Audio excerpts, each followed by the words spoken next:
धर्मस्य कलया रक्षायां जगतः स्थितौ। आप हे गुरुदेव, आप कृपा करके हमें उत्तान पाद की कथा सुनाइए। प्रिय व्रतों, हमें कथा भाव से सुनाइए। आचार्य जी सुखदेव जी महाराज वर्णन करते हैं, राजन उत्तान पाद की एक पत्नी थी जिनका नाम था सुनीति। क्या नाम था? सुनीति। वह भगवान में बड़ी रुचि रखती थी, धर्म परायण थी, यज्ञ परायण थी। पर उत्तान पाद एक दिन आखेटक जंगल की ओर गए तो वहां क्या देखे कि एक स्त्री दिखाई दी। वह स्त्री को देख करके उत्तान पाद आश्रित हो गए, आकर्षित हो गए, आलुप्त हो गए। तो उस स्त्री को ले आकर के विवाह कर दिया, जिनका नाम था सुरुचि। अब दो पत्नी हो गई, सुनीति और सुरुचि। अब क्या हुआ कि धीरे धीरे जो सुरुचि कहती थी वह उत्तान पाद करता था, यानी दूसरी वाली पत्नी जो कहती थी वह उत्तान पाद करता था। और सुनीति को घर से बाहर निकाल दिया। दोनों स्त्रियों को संतान होने वाला हुआ। तो यहां क्या हो गया, एक सुरुचि पुत्रं कुमारो पलालने।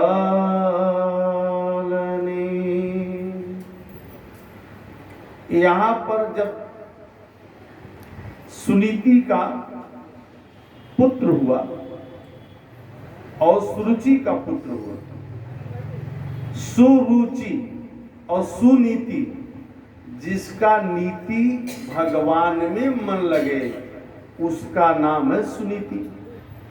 और रुचि, जिसका भगवान में रुचि ना लगे उसका नाम सुरुचि। अब सुनीति का पुत्र हुआ, उस बालक का नाम रखा गया ध्रुव। प्रेम से बोलिए ध्रुव जी महाराज की। सुनीति को ध्रुव जी महाराज और सुरुचि के उत्तम नाम रखा गया, बालक का उत्तम।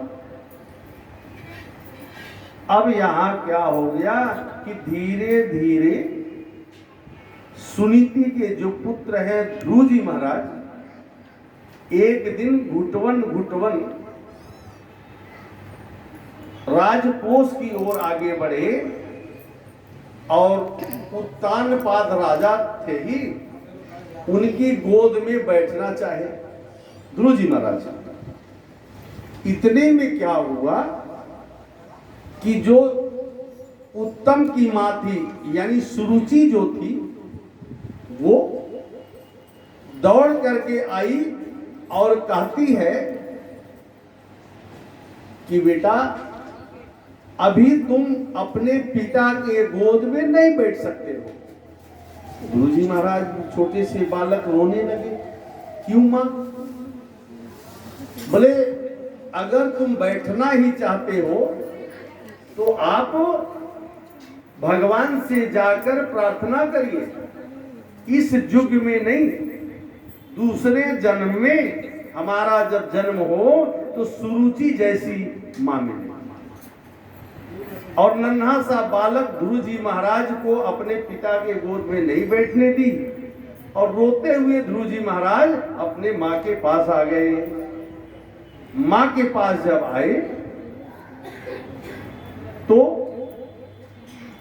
ध्रुव जी ने कहा, माँ आज छोटी माँ ने हमें बहुत डांटा। क्या? बहुत डांटा। किस लिए बेटा?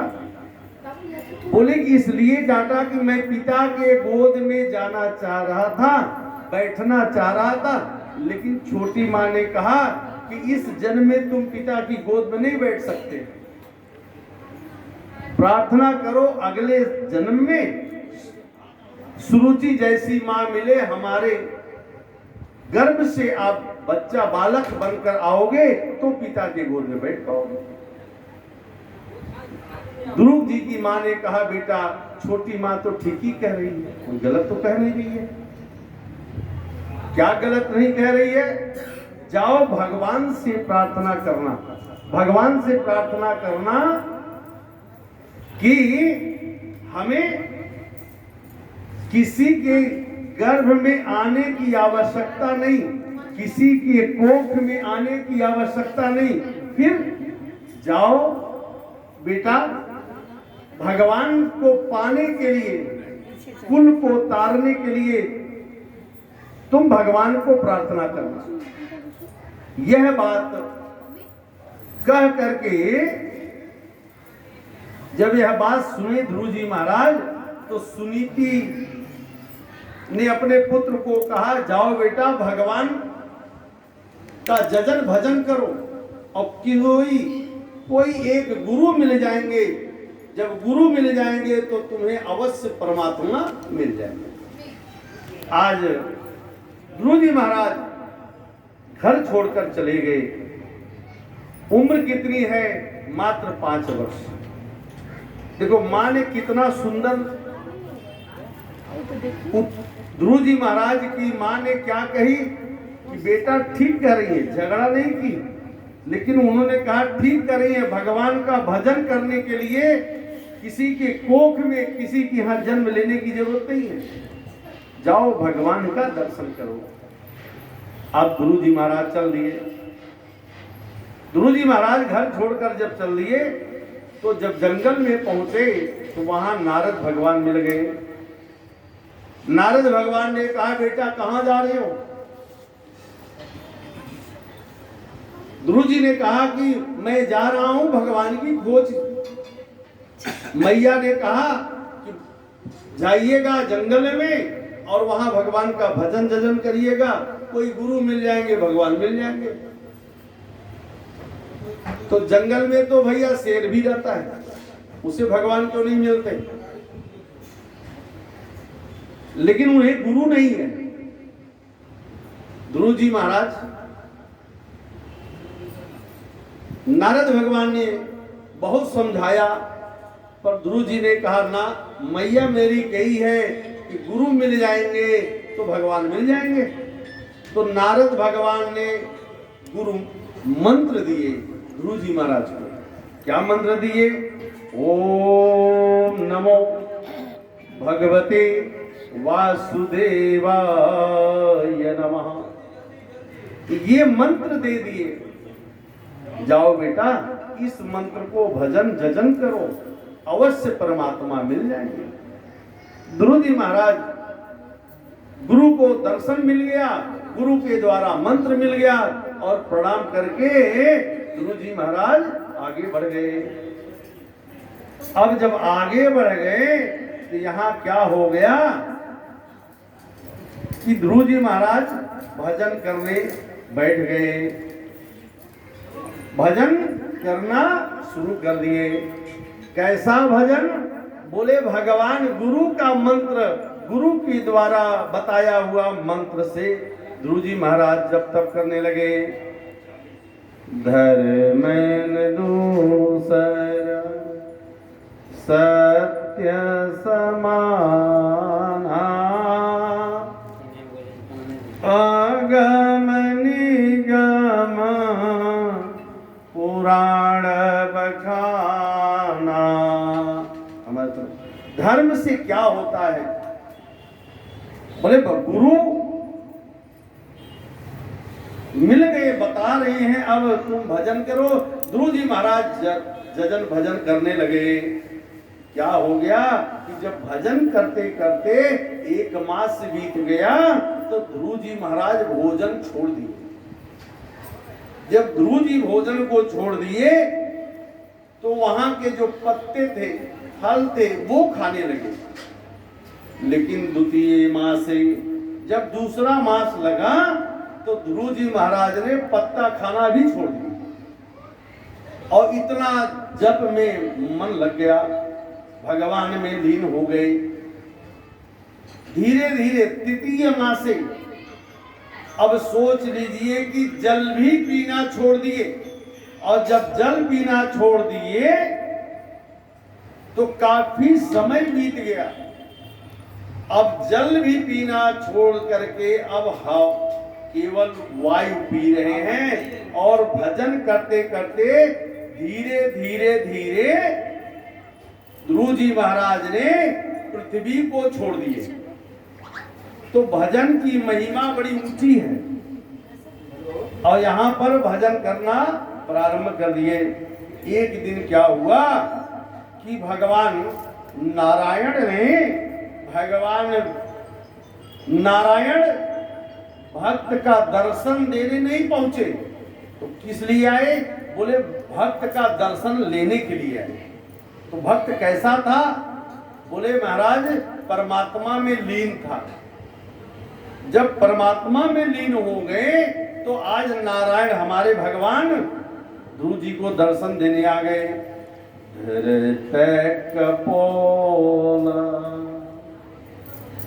कपोल पर जैसे भगवान ने शंख लगाया, उनके उस बालक के अंदर, ध्रुव जी महाराज के अंदर चेतना आना प्रारंभ हो गया। और जब चेतना धीरे धीरे आने लगा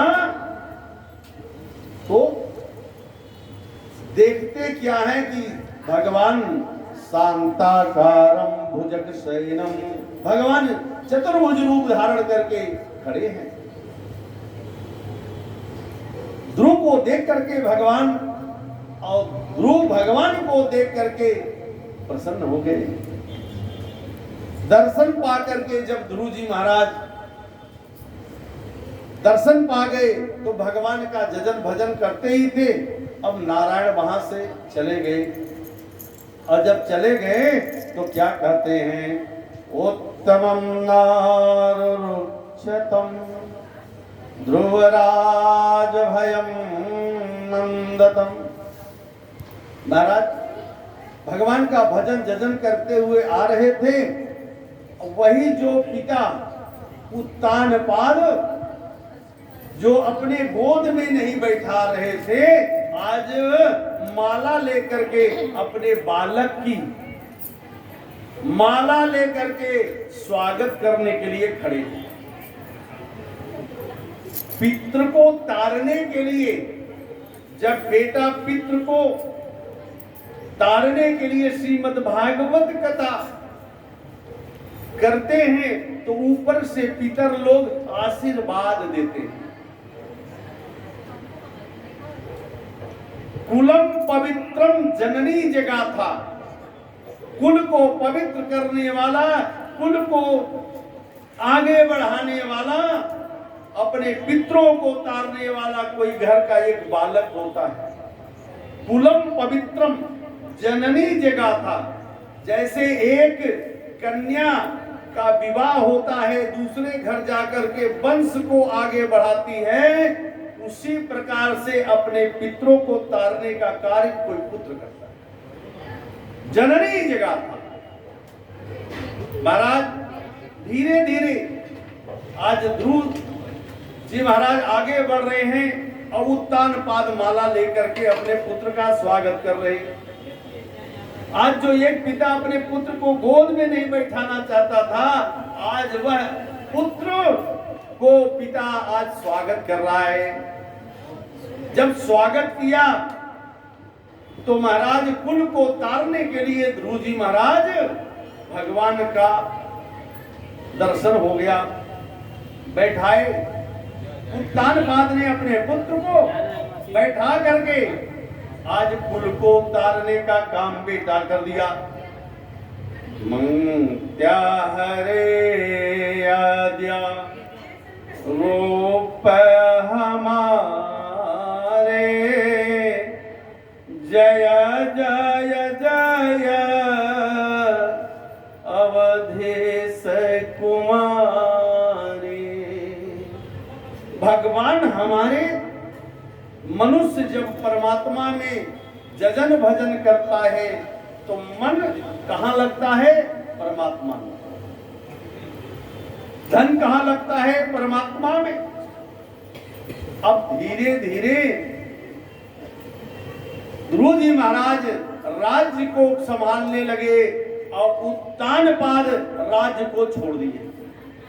और जब छोड़ दिए तो इधर क्या हुआ कि जो सुरुचि का पुत्र था उत्तम, वह बहुत अभिमानी था, बहुत घमंडी था और धीरे धीरे उसका मन तो भगवान में लगता नहीं था और नाना प्रकार के इधर से झगड़ा उधर करने लगा। और यहाँ क्या हो गया, एक दिन की बात है कि उत्तम ने महाराज उत्तम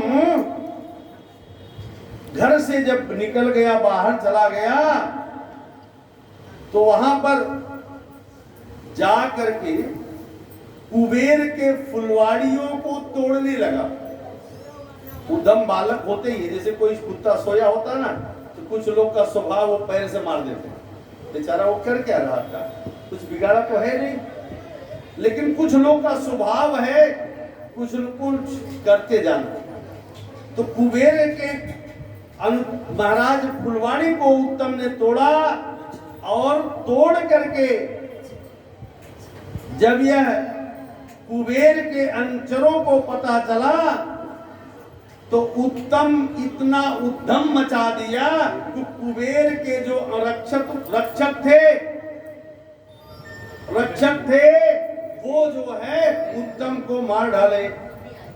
आज जब उत्तम को मार डाले तो उत्तम का शरीर जब शांत हो गया तो शांत होने के बाद महाराज धीरे धीरे जब शांत हो गया तो यहीं पर क्या कर रहे हैं, मंगल भवन अमंगल हारे, द्रवहु सुदशरथ अजिर बिहारी। इस प्रकार से भगवान मंगल अर्चन मंगल वंदन करते हुए परमात्मा की ओर बढ़ गए। प्रेम से